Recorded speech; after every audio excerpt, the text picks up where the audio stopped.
Guys अब अपन start करते हैं हमारा नेक्स्ट टॉपिक जो कि है 8.2 सेल थ्योरी। देखो बहुत इजी टॉपिक है, इसको जल्दी से अपन कवर करते हैं। तो यहाँ पे अपन को दो साइंटिस्ट के बारे में बताया गया है। पहला है मैल्थियस शिल्डन और सेकंड है श्वान थियोडर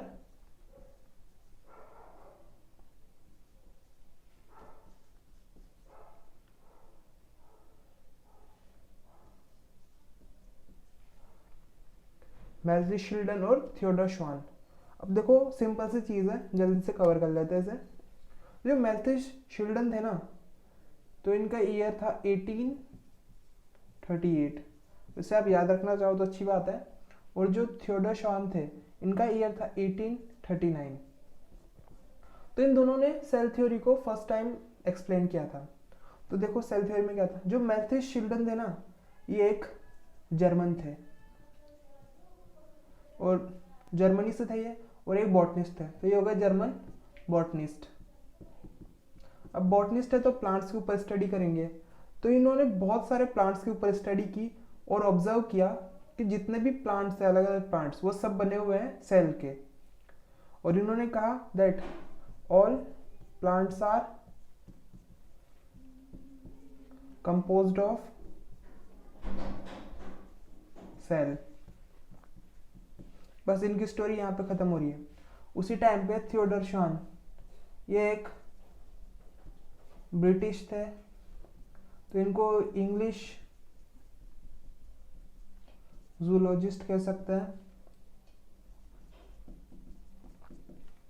अब जूलॉजिस्ट थे तो उन्होंने बहुत सारे एनिमल्स के ऊपर रिसर्च की और ये प्लांट्स के ऊपर भी रिसर्च करते रहते थे। तो इन्होंने जब एनिमल्स के ऊपर रिसर्च की तो वहां से इन्होंने कहा that all animals are composed of cell. ठीक है, तो इन्होंने कह दिया all animals are composed of cells. पर ये प्लांट्स के ऊपर भी इन्होंने कुछ रिसर्च की थोड़ी बहुत, तो इन्होंने कह दिया that all plants are also made up of cells, तो वो सेम बात हो गई। तो इन दोनों को अपन एक साथ कह सकते हैं that all living organisms are made up of cells. ठीक है, इन दोनों की जो थ्योरी थी उस दोनों को अपन एक साथ मिला के कह सकते हैं all living organisms are made up of cell. तो ये एक जूलॉजिस्ट थे, यानी कि एनिमल्स के ऊपर रिसर्च कर रहे थे।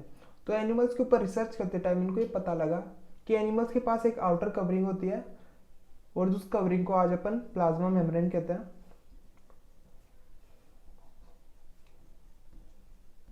और जो इन्होंने प्लांट्स के ऊपर रिसर्च की थी उसमें इनको पता लगा कि प्लांट्स के पास एक डिस्टिंक्टिव सेल वॉल होती है, यानी कि एक ऐसी वॉल जो और एनिमल्स में प्रेजेंट नहीं होती, बस प्लांट्स के पास होती है।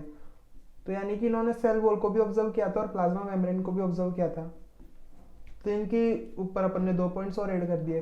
अब इन्होंने वहां पे इन्होंने ये कहा कि जितने भी लिविंग ऑर्गेनिजम्स है ये बने होते हैं सेल और सेल प्रोडक्ट्स के। ठीक है, तो ये तो हो गई थी इन दोनों की थ्योरी। फिर ये थ्योरी वैसे तो सही थी, पर ये नहीं बता पा रही थी कि जो सेल्स थे वो आए कहाँ से, सेल्स बन कैसे रहे। फिर उसके बाद आए एक और साइंटिस्ट, तो चलो उनको देख लेते हैं। अगर आपको लिखना है तो लिख लीजिए। देखो 1838 में और 1839 में सेल थ्योरी आ चुकी थी, पर वो एक क्वेश्चन का जवाब नहीं दे पा रही थी। और वो क्वेश्चन क्या था कि how new cells formed, new cell form.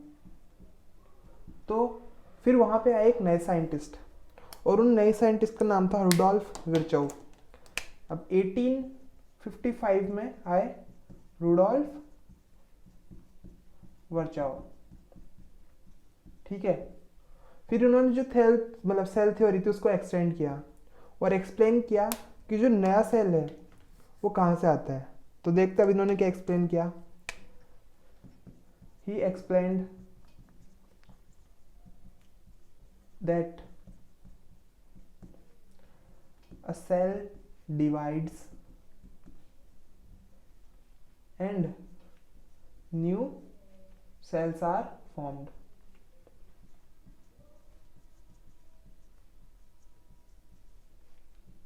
From pre-existing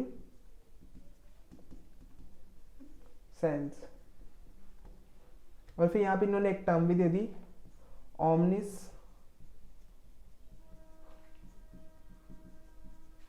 cellula e cellula।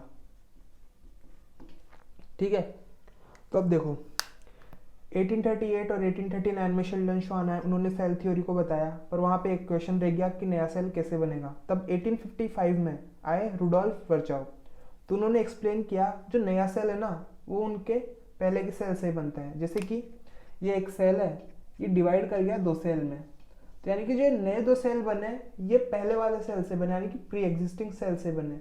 जो प्री एग्जिस्टिंग सेल था वही डिवाइड कर गया। तो उन्होंने ये एक्सप्लेन किया that a cell divides and new cells are formed from pre-existing cells, और एक टर्म दे दी omnicellular e-cellular। अब इसका मतलब क्या है? इसका मतलब यही है कि जो नए सेल है वो पुराने सेल से बनते हैं, ठीक है, that new cells are formed from pre-existing cells। और इन्होंने सेल थ्योरी को वहाँ पे एक्सप्लेन कर दिया। अब जो आज हम जो सेल थ्योरी जानते हैं उसमें क्या है उसको देख लेते हैं। तो जो आज की सेल थ्योरी है,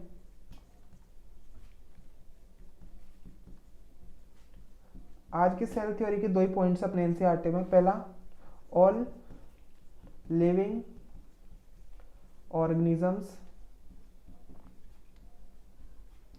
आर कंपोज्ड ऑफ सेल्स।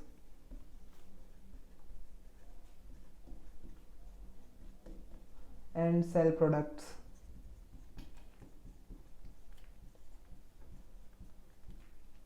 दूसरा पॉइंट है all cell arise from pre existing sales.